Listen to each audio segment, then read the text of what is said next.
Aşgabat Türkmenabad ýokary tizlikli awtobanynyň Liwaf ýylatyndaki bölüginiň gurulşygynyň gözgörtüli ýygjymlaşmagy bilen bu işlere çekilen hünärmenler zerur howpsuzlyk şertleriniň berjay edilmeýändigini, munyň hem helakçylykly hadiselere sebäp bolýandygyny belleýärler. Soňky günler giýje günler ýol gurulşygyny ulanýan çagyllaşlar wagon Türkmenabadyň Zerger otly stansiýasyna daşalýar.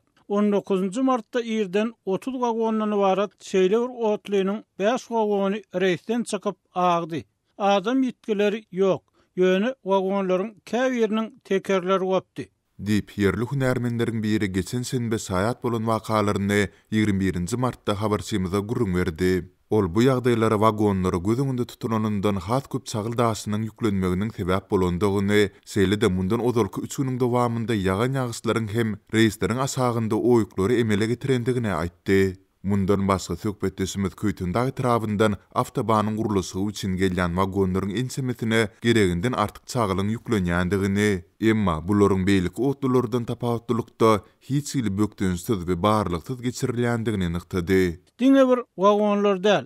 Eýsem Zerger stansiýasyndan awtobany çagyllaşaýan ýük ulaglar hem päsgelçilikli hereket edýärler. Ýogsa olary gereginden artyk ýük ýüklenýänligi görünip dur. Bulardan ýa Mari Türkmenabad magistral ýoly zaýalandy. Üstesinde de bu işlere çekilen ulaglaryň biriniň çyrasy ýok. Ýene biriniň daşky görnüşi hapa. Beýle ulaglara destine 150 manat jerime salynýan bolsa, ýol polisiýasy awtobany çagyl gatnatýan ulaglary görmezlige salýar. Diýip ýerli hünärmen belledi. Adatçy bolşýaly türkmen häkimetleri we mediasy wagonlaryň agmasy barada ýylata maglumat bermediler. Türkmenabadyň häkimligi hem azatlygyň gusmaça soraglaryna, seýle-de awtobanyň gurulşygynyň birden ýygjymlaşdyrylyp başlanmagynyň sebäpleri barada jogap bermekden ýüzürdi.